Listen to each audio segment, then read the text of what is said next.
Talk. I'm your host, Gabriel Quiroga, here in the Spanish capital. In today's show, Craig McGeough joins me as we discuss the Osasuna match. But first, I want to discuss the week that was Barcelona headed to the Europa League, and un fracaso, as we like to say here in Spanish, and a huge debacle. Now, going to Bayern was going to be an impossible situation, impossible task to ask, especially with this team, with the amount of injuries that we had, and especially playing away in the cold in Germany. And Bayern, again, showed us that they are basically our daddy. They beat us 3-0, basically putting in a level 6 effort out of 10, barely almost breaking a sweat, only doing enough, to get those 3 points, and they did it very easily. Bayern is superior to us in the Champions League. If you take out the one Champions League semifinal when we won the triplete, Bayern has owned us in the Champions League, and they continue to dominate us in this group. Now, when Xavi took over, the main goal of this was to get out of the group stage, and he was unable to do that with this group, obviously with the result in Benfica and obviously in Bayern.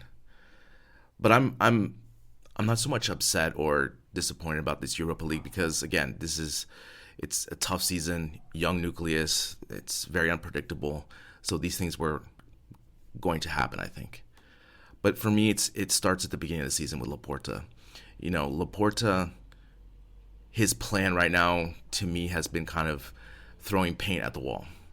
Now, I don't understand why he trusted Koeman so much at the beginning of the season, because he could have pulled the trigger to hire Xavi, which I think he should have done.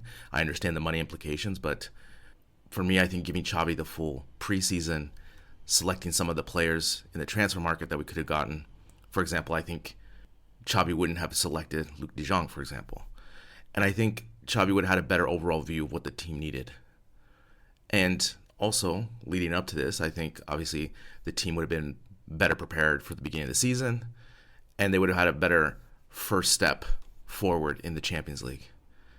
But again, to me, the lack of planning that Laporte has shown throughout this process so far in his second tenure as president is it's baffling to me, because again, obviously losing Messi, the way it's gone, especially with the coaching situation with Koeman, that we're still paying 3 coaches essentially, it doesn't always feel like we have a solid plan in place. Now, I commented to this to Mariana in our Barca Talk Cafe that we do every Friday for our patrons, is that ever since Xavi has come in, the drama has definitely subsided quite a bit here in Spain with all the news about Barcelona from the exterior, which is good because now we're mainly focusing on the play on the field, players, tactics, that type of thing. But again, I just think, I'm still kind of nervous about what Laporta is going to do or not do, especially in this January-winter transfer window. And especially we're hearing all these rumors about players coming and going and who's going to come and go and so forth. And to me, it's really important that we really need to take a look and clean house with this team, because, I understand Piqué and Sergio Busquets, especially in the Osasuna match. But again, I kind of want to see fresh faces. I'm tired of seeing Busquets, and I know he still can contribute, but I don't know. I'm in this weird phase right now. One of our patrons, Troy, said in our WhatsApp group, we need to do something like Jimmy Johnson did when he took over the Dallas Cowboys, and we just went straight to the youth. They drafted really well, and they basically cleaned house with these old veterans that had been there forever. And again, I think that's what we need to do, especially with Europa League. I think we definitely need to take advantage with using all our youth players as much as possible to get more experience from that and to advance. And again, I pose this question to you. What is a more attainable goal for us? 4th place in La Liga or winning Europa League? Because now it is so important to make Champions League for next year. And that should be Xavi's ultimate goal, obviously, for this season. After the break, Craig and I discuss Barca's performance in Pamplona. Well, we just finished watching the Osasuna match, and I joked to you on WhatsApp that I wish sometimes I can watch these matches at 1.5 speed so I can just kind of see it, get done with it like I do on some podcasts I listen to. What were kind of your overall impressions? I know we were kind of talking pre-recording about how Barca's not giving us this animo as much as they used to. But I mean, what was your first impressions, especially after the debacle over the week with Bayern and then seeing this match in a tough place in Pamplona? It's a really hard situation to analyze, isn't it? And I don't know if anyone that's listening is having to try and explain where we are to anyone who doesn't follow Barca that much. But on the one hand, you can't get too upset because if you look at the lineup today and the young players who should be nowhere near this team yet, who are carrying us, as Xavi said after the game, getting carried by youngsters, it's really hard not to get downbeat. But at the same time, it just feels so inevitable that this team is going to disappoint. And I'm finding it I've watched bad Barcelona sides who should have been doing better, and I've watched young Barcelona sides do great. This seems to be right in the middle of it. So I'm finding it really hard to judge. And this is just another one of those games where I think I don't even really know how to sum that up. How about you? Yeah, and I think it's, like you said, the young players, that's the one thing that really I'm excited to watch and that keeps me, really engaged in the matches. Mm. But I'm really finding a hard time to see like the real DNA of Barca. Like I don't see the great midfield passing that we should be having, especially with these. Mm. And I see the talent obviously with Nico and Gabi to be able to do that, but I just feel like Nico and Gabi start the passing and then all of a sudden it gets stopped by De Jong or up at the top. You know what I'm saying? And that to me is like, it's hard to find. And again, in this match against Osasuna, I knew it was going to be difficult because as you saw, Osasuna was just physical with us because they're playing against boys. And you could just see a couple of times, when Gavi in the first half got knocked off and then at the end. So again, these are the type of things we're going to see in this type of matches, especially an away match in the cold again, and just seeing these youngsters kind of get out physical, even though they're maybe on paper a little bit more talented, right? So again, those are the things I'm kind of looking for. But let's start off with a positive here, because obviously I think one of the great thing about these younger players coming through is that we have the pipeline full. And again, another, I think, revelation in the last couple of matches has been Abde. I mean, today look at him compared to Dembele on the wings, right? And that's what I look at. They both have, obviously Abde doesn't have the speed of Dembele, but he also has that quickness that you would want on a wing. And I think what's really refreshing about Abde, he's really direct and he doesn't lose the ball. What have your impressions of Abde so far? Yeah, I really like him, and I think it's making me question the whole Barca DNA thing, to be honest. And so stay with me on this one. Okay. I've always thought, if someone said to me, what is Barca DNA? I've always looked at the lineage from Michels through Cruyff and all that. So it's being technically very, very good, being mobile, having good idea of spatial reasoning, being where you should be at the right time and passing the ball at the right time. And I think I'm looking at the players who aren't performing for us at the minute, and I'm looking at the players who are performing, and I don't think many of them stand out other than the ones that are obvious to people who don't even watch Barca. Like Luke de Jong quite clearly does not have whatever Barca DNA is. But the players who do at the minute, like PK to an extent, I'm just working backwards to front. This certainly isn't putting PK at the top of this list. PK to an extent, Longley to an extent, Dest certainly, De Jong certainly, well, Frankie De Jong certainly, Dembele all the time. They've got all of them attributes, but what they're not doing at the minute is taking risks. They're not willing to go and lose the ball because the upside is so much better than the perceived downside. And if I look at the great Barca teams, the amount of times that we would just get a ball past a defender's outstretched leg because the risk of it getting there, the amount of times that Xavi or Iniesta would get Alves or Alba on a flank, and you think if that gets cut out, it's a goal. But they were willing to take the risk. I'm starting to question whether the Barca DNA is not about passing and moving; it's about risk taking in the right areas. And that's what I'm finding difficult, is that the players who are shining at the minute, Abde, Nico, Gavi, Balde when he's been in there, they're taking risks and they're getting me off my seat and they're exciting.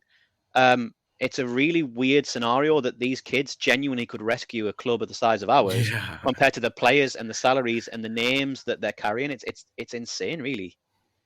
I think that's a great point, the risk, right? Because I think, especially with the glory years of 2009 on, that 4 year with Pep and stuff, I think, obviously they were holding off for a better opportunity because they knew a better opportunity was going to come, right? Like, for example, in the box, maybe they wouldn't take as much risk in the box passing and giving those extra passes because they knew that they would rather hold on to possession to try to work another better opportunity, right? Yeah. Like that's usually what happens.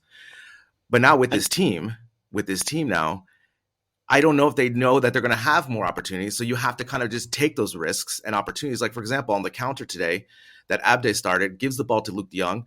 I want Luke de Jong to shoot from outside the box there because I think he had a good lineup there. And then he dribbles off the ball to a pass that goes nowhere, and then we lose that chance.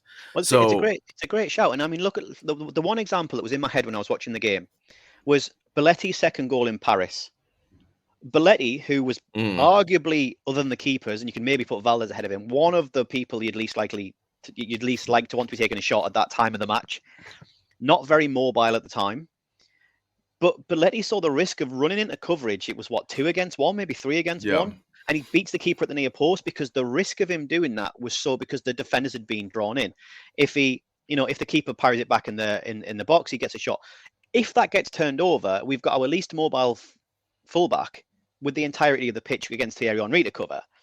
But it was risk-taking, it was sensible risk-taking. And the other thing is that how often have our Barcelona teams been doing that, sitting 8th, 7th, 8th in the league? Like maybe that's it. They don't want to, but I just think either way, like we're just so predictable. We're so slow. We're not even good methodical. We're turgid methodical. And but then you've got these little glimmers of hope in there, like Abde, like Nico, like Gabriel. I just think, I was saying to you during the game on WhatsApp, like there's enough there that I'm excited for next year. I can just see this being a fairly ropey ride for 5 or 6 months.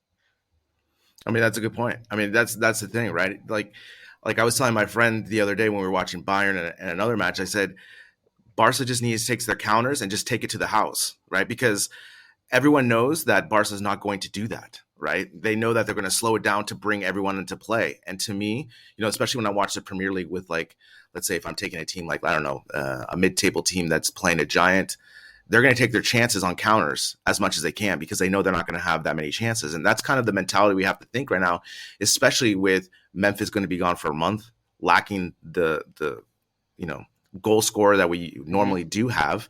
Today we had Nico and Abde scoring. I don't know if before the game I would have marked them as scoring the goals, and that's the thing is we're going to have to scrap and claw for every goal that we can get because, we are a young, talented team, but the team still lacks a little bit of that confidence and risk taking. And like you said, when they're in the box trying to bounce around, I feel like nothing's going to happen. So anyway, let's talk a little bit about the formation. I mean, we haven't talked since Xavi's been appointed as the head coach. He's been definitely experimenting with different formations. Again tonight, here on Who Scored, they're saying 3-3-3-1.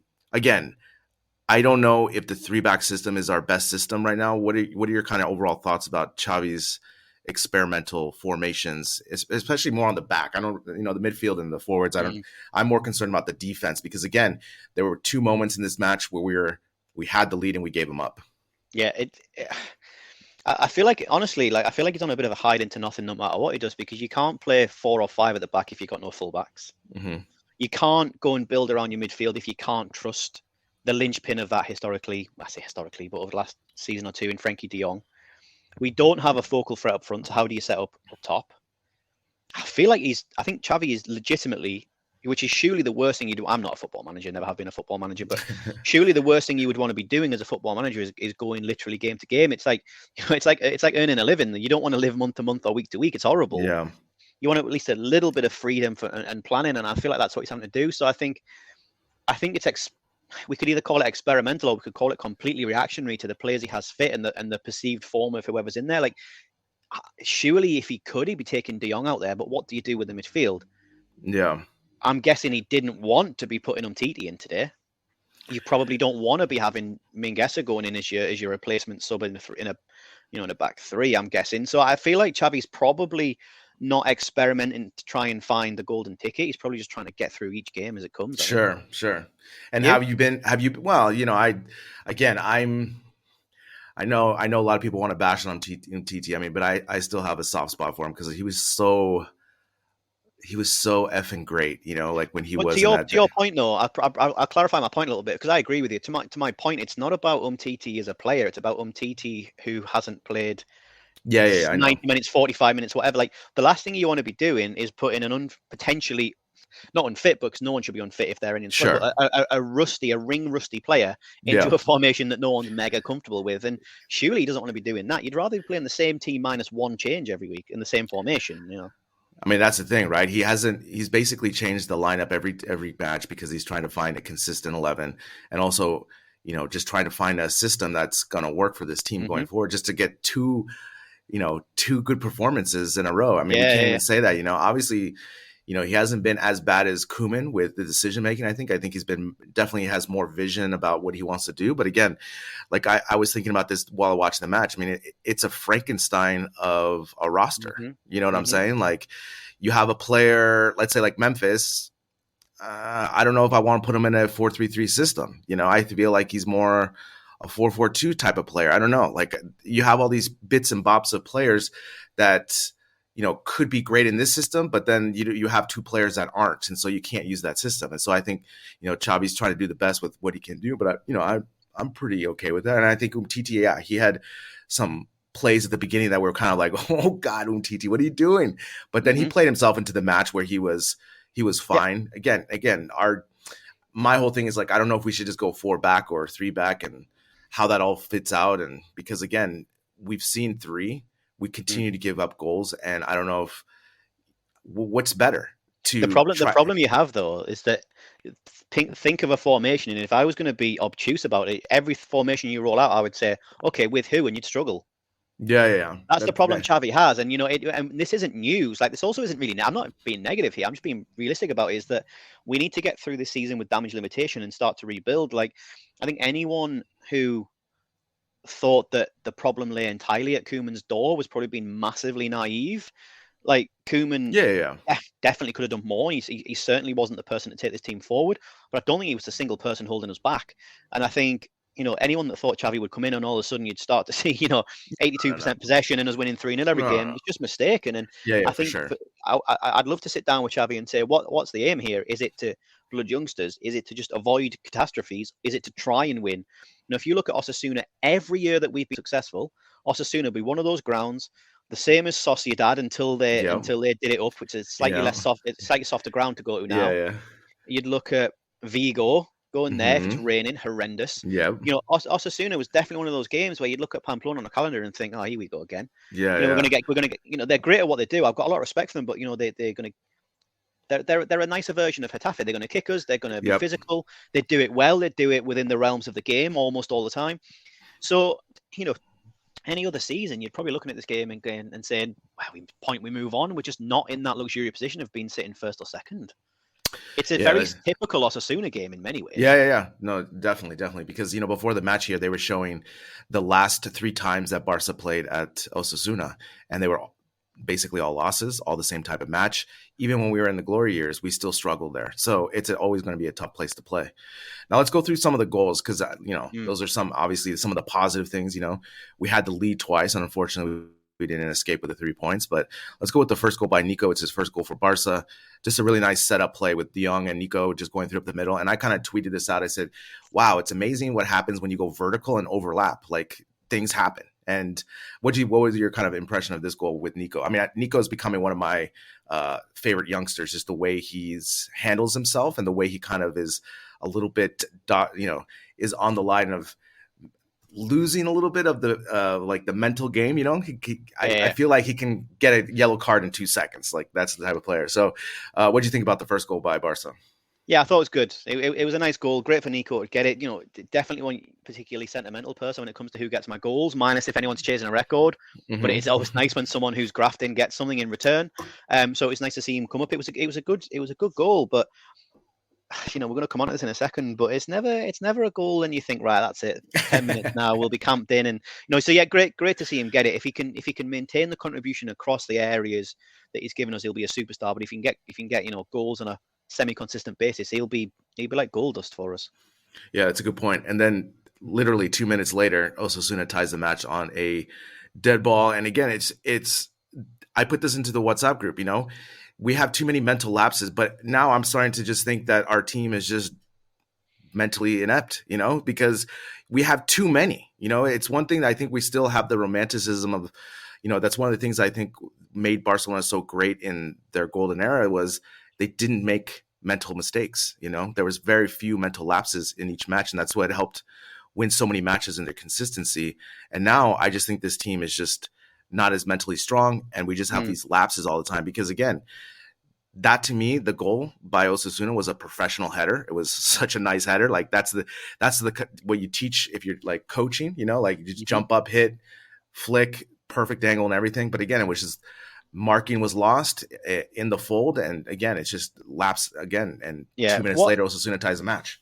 What I was annoyed about is like, we've always been a team that gets bullied at set pieces. Mm-hmm. And you almost just have to take that on the chin, right? Like if we've got an average height of 5'8" and the team we're playing's got an average height of 6'2", then like you're going to lose some. This just wasn't one of those set pieces. It was. I'm going to slightly disagree with you. Like the ball was all right, the header was all right. Like you would see the same in Segunda B in terms of quality, in my opinion. Like it was all right. I honestly don't think that that's a goal that at the level that we play at, we should be going, yeah, fair play. Like the marking was dreadful. The ball wasn't whipped in with a mass amount of pace. No. I know I'll break that down a bit because that just sounds like I'm being bitter, but the ball wasn't whipped in to the penalty spot with loads of pace and whip and curl. The header wasn't attacked with a 15-yard run up by some guy that was higher than everyone else and just put it right into the corner. He never lost a marker. There wasn't some kind of decoy run that took a marker away. He was never marked. The ball was basically on the edge of the box when he connected to it, and the keeper's miles away from a ball that wasn't hitting with pace. So, like, if I was Osasuna, I'd be saying, yeah, decent effort. We've done that, but you wouldn't be expecting that to go in more than 5 times out of 10, in my opinion. I think it was really poor from us. Yeah, for sure. That's the type of header. Like if you're playing on a Sunday league, the players on the Sunday league cannot make that header. Is what I'm trying to get at more. Yeah, you know what I'm saying. Like, agreed. But people in the Segunda B should be able to. Yeah, for sure. I would say yes as well. But again, like you said, it wasn't anything spectacular, know, and that's really the thing poor. that kind of yeah. When I watched the replay and I just saw him so wide open, I was like, wait, what just happened? Who? Yes, I thought in real time, I thought it was the man that Piqué lost. Okay. Because there was traffic there. Yeah. And I thought it was Piqué's man, and I thought, well, you should probably expect better from him. But if there's traffic, if he's being caught, obviously, particularly in the day and age of VAR that we are, you've got to be careful where your hands are, etc. And I was like, well, disappointing, but it is what it is. And then when I saw the replay of a centre half with no one within 3 or 4 yards of him at a set piece from that far out, I just thought this just can't happen, really. Yeah. Well, let's go into the goal update. This half volley for me was just again professional, just like what you would I saw him lining it up and I'm like, this is going in. I knew it because the way he was like teeing up ready, almost like a golf swing, like just getting his hips back and just hitting that, and just doing that, and then all of a sudden like he just fired into the corner. So again, I was on a cross and it was on a counter. And I think that's the type of attack that we have to look forward is take these counters as much as we can to the end and try to get shots off goal. So again, Abde gets his first goal for Barca. Yeah, great finish. Really good finish. I mean, how many times do you see them balloon over the bar? Yeah, exactly. Because so hard to get right. Like, yeah. If you don't get your knee over the ball there, it's so easy to either put that way over the bar or just smack it into the ground and take all power out of it. So yeah, a really good finish, especially to have the composure for someone so young in that position. I think is a really, really positive sign of things to come.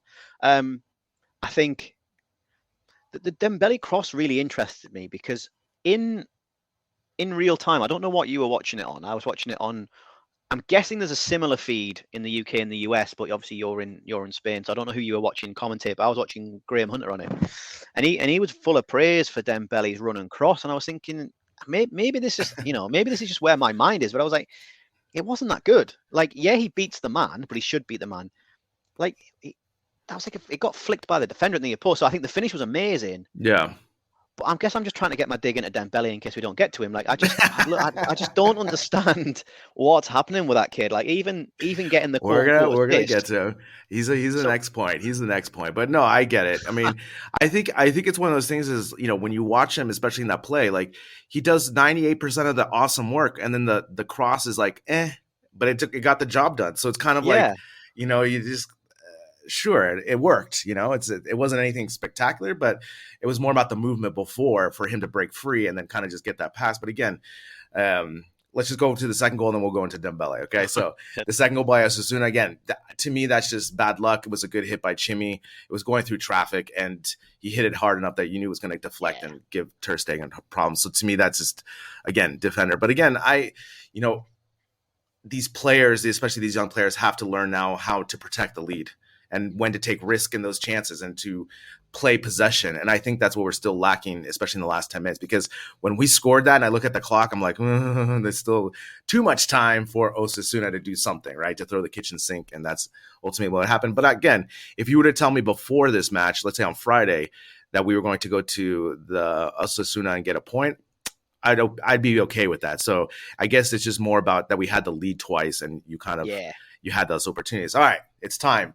You love him. I love him. Dembele, what is the deal? Again, to me, his first touch kills me, man, still. Like, it drives me bonkers. Like, and also his passing sometimes, I feel like it's always drifting out or something. Like, I know when he centers the ball, like, it's never clearly accurate. I don't know.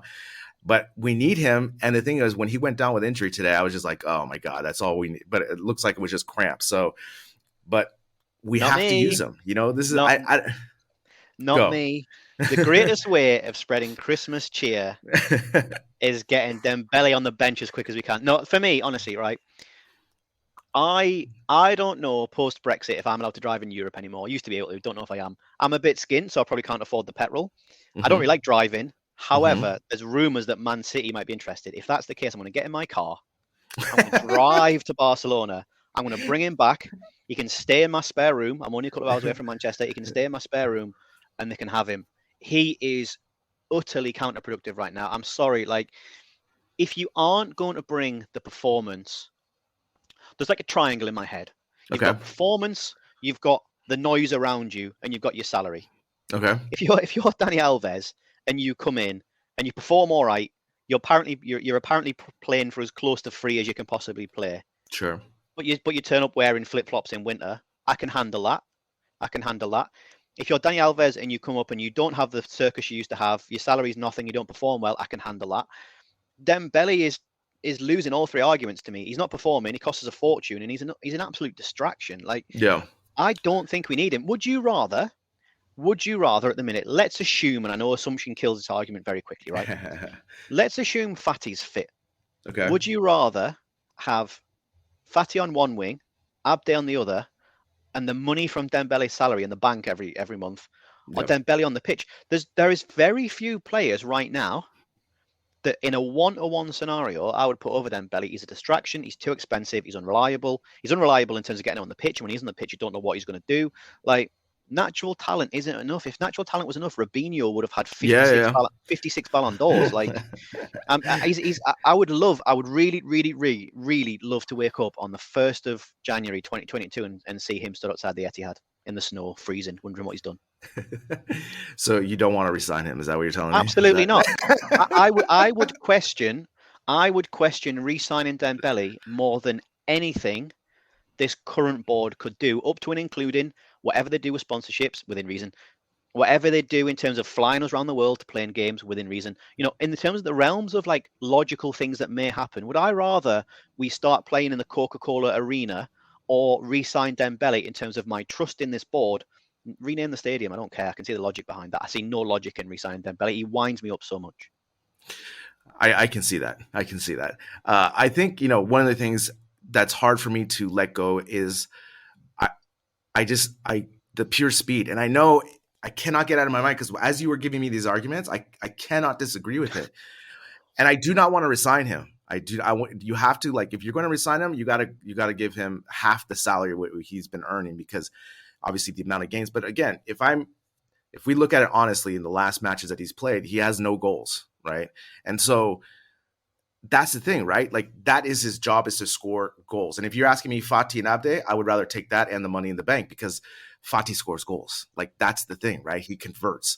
Whereas Dembele, you have the hope now that he's going to do something electric and score a goal. When was the last time he scored? That was something he needs to score on a consistent basis for me now, especially in this moment that we are desperately searching for goals and points, you know, and he's just not delivering. So, okay, I understand. He has one final point on it. Yeah. And he is right. If you were to remove just running past the player, right? You can only show him running past the player if there's an end result, a positive end result, i.e., a cross that hits a man, a pass that hits a man, or a goal or a shot on target. In fact, let's put shots off target in there as well. Let's be kind. Okay. I would guarantee if you put that compilation highlight reel together, Seydou Keita has a better highlight reel than Wow. running. I'd be amazed if it's not the case. Running past players is fine on FIFA and it's fine in YouTube. He achieves the square root of bugger all 99 times out of 100, and I can't continue watching him beat a man. Like, if it was just about pace, everyone would be different. Like, the whole game would be different. And it baffles me that people in the Premier League are seriously looking at signing this kid. Like, I'm amazed by it. Because they, in the Premier League, they love the speed. I mean, they think about how many long balls he can get to. I mean, that's essentially what they're looking at. And again, if they can unload him in the January transfer window, I'm all for it. Like, get that money back, and especially, make you happy for your Christmas. I've just remembered, like, I live in Gateshead, which is literally 6 miles from St. James's Park. Newcastle have got loads of money. They've got loads of money. And I'm talking about Man City. Like, at least they're quite well run. Yeah. He could walk to St. James's Park from my house. Let him come to Newcastle. He can live in my Jacob will be all right with him. He won't mind a strange man living in the house. Like, does your son like playing video games? They could play video games together. He likes it more than watching Dembele play football. At least it'll be a productive outcome. Well, that's the thing, right? I mean, again, and I had a couple questions before we finish. There's a lot of rumors online, obviously, in this past week, with Ter Stegen and Frankie de Jong maybe being unloaded at the winter transfer. I don't see Ter Stegen being unloaded because I just don't see it. But what about Frankie de Jong? How are you feeling about him lately? Has your opinion kind of dwindled a little bit in this past season? I'm confused because, again, this week, Craig, I went on YouTube to watch his Ajax performance. I'm like, what is so different between Ajax and what's going on? Because when he was in Ajax, he was like a superstar in the making, And my friend had this good comment he asked, is De Jong a top 10 midfielder under 24 right now in the world, would you say? I think it's a very kind. Okay. It's a very kind bracket for him. Yeah. There's a put in that 24 parameter. Exactly. Maybe. I think what I find bizarre. Let me finish it off with this. Please, and then is he in the top 50 in the world? No. Yeah. See, so that's on performance, no, and I can't be. Yeah. That's what I'm saying. About end result and blah. Yeah. I think for me, what I find really bizarre about these two is if they both went in summer for a half decent fee, I don't think it would upset me from a business perspective. Sure. Never thought I'd have been there a year ago with either of them. Yeah. But I think no matter what happens, I'll always have a what if, because if we assume that we could recoup X million for both of them and go and reinvest in that, I'll always think, what if we'd have gone and just changed this up a bit? And if we sell them, I think, and if they stay, I'm going to tie myself up in nuts here. Whether we sell them or whether they stay, I think no matter which way it goes, I'll always think, what if? Because could we have two better players doing two better jobs because it's just gone stale and then they need a change, or whatever. I'm really confused. Like, I would hate to be in Laporta's position if two viable offers come in for them two, and the worst thing that could happen is that someone in Spain comes in, because I think Atleti, you've got to be looking at Oblak and thinking, do we need, is that going to run out its cycle soon? Like, can we change him? I think Ter Stegen will be an amazing keeper for Atleti. Hypothetically, if Atleti come in because they've got cash with a bit of money and say, what do you reckon? Imagine if we've got to try and sell one of them two to someone in Spain as well. Like, yeah. I don't know. I think Ter Stegen's performances are terrifying. I really hope on a footballing level, but obviously not a personal level, that it turns out that he's still carrying a fairly ropey injury. And we can start to sort of explain what's going on. With De Jong, I'm really confused because the system, in theory, has always been okay for him. Like, he's not playing drastically out of position. It's not even that he looks disinterested. He looks completely confused. Yeah. And I'm just worried that he just needs to go and get a change, and so do we. And who would have thought a year ago that we'd be discussing being sellable? Confused is a good word, and I also think handcuffed. I think he still cannot drive the attack like he wants to drive the attack sometimes. And I don't know if that's the coach is asking him to fulfill a certain role that he has to do, and that's what he's doing. Because, again, Craig, I watched the Ajax stuff, and I'm just like, that's a completely different player. It's a 180 to what we're seeing. Taking chances, going up the middle, taking 1v1s. Like, When was the last time Frankie doing 1v1? You know, those are the even things. from his first year at Barca. I don't even think you need to go back to his Ajax highlights. I mean, even from his first year at Barca, how exciting! He was the Pedri of that team, right? He was him and Messi's relationship, and I don't think it was Messi carrying that. I mean, Messi's done that with significantly worse players than De Jong, but I don't think that was a scenario we were looking at there. It really confuses me, and again, like I really want both of them to succeed at Barca still. That they're players I can identify with. Yeah. I hate to say they get it, because what does that mean? But when we signed them, I was like, yeah, they get it. Like, it's horrible. It's horrible watching where they are at the minute, performance-wise. Yeah, especially for me, Ter Stegen, because there was always this kind of debate whether he was the number one German keeper, and I was joking with my friend watching the Bayern match. Neuer's just probably laughing. He's like on the other end. He's just like, he's like, I stopped that Sané shot 10 times out of 10. Like that's like no problem. Neuer's probably thinking. Yeah. And again, it's like those type of things is where I hope it's an injury that's the explanation and not something mental, because that's always the hard thing. Like getting the ips, like in golf or something. And so. Yeah. It's going to be a complicated winter transfer, to say the least. And again, like you said, they're going this week to Saudi Arabia to play against Boca, right? Isn't that where they're going? Yeah, it's morally about as redundant as you can get. Yeah. And throwing Maradona's name over the top of it. Yeah, exactly. Not for me. And that's the thing, is that it's like another opportunity where they could just be training and quote unquote getting better. It's like, what if we lose a player to injury to this match? Like, I'm just saying a what if, right? Like, what are we doing? We're taking this. I understand it's for the money, because, like I said, like we have in our WhatsApp group, they're getting X amount of money. I think 10 million or more, 20 million. That's going to be paying off Koeman's salary, essentially. That's what they need that money for, right? Yeah. But again, it's just like these distractions in the middle of the season when there's so many things that need to be, adjusted, optimized, and all that stuff. And we're going to Saudi Arabia to play Boca Juniors for Maradona. It's like, who knows? Maybe it's to pay off Setien's salary. Maybe they've still not got the salary yet. Or Valverde. Oh, Valverde, yeah. Absolute shit show, isn't it? It's like, I don't know if you know of a baseball player, Bobby Bonilla, but back in the day, he got like one of the richest contracts of all time, like 100+ million or whatever.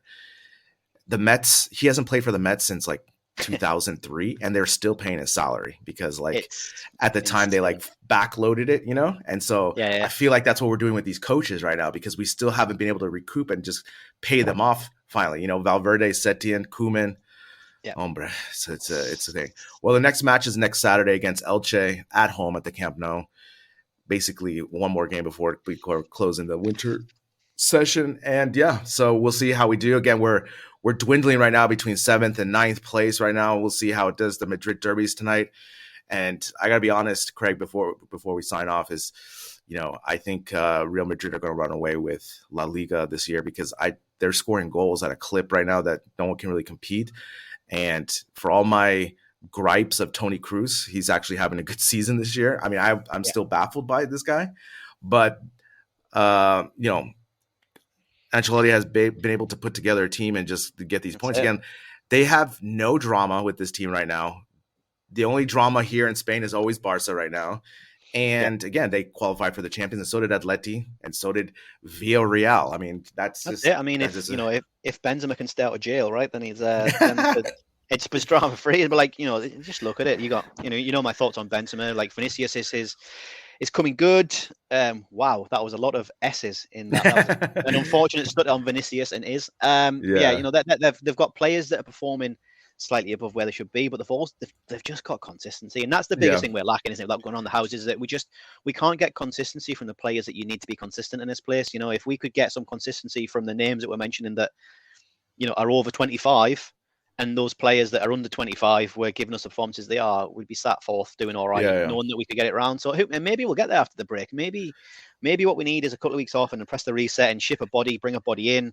Who knows? But you know what?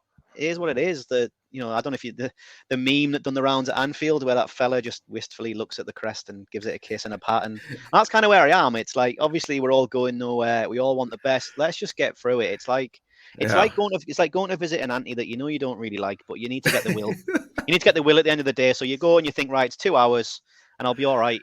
and we'll get through it. And that's kind of where it seems to be. We'll have a cup of tea and a biscuit, and life will be okay eventually. All right. Well, on that note, we'll finish there. So we'll speak in the new year. Happy Christmas, and You too, mate. we'll speak soon. Take care.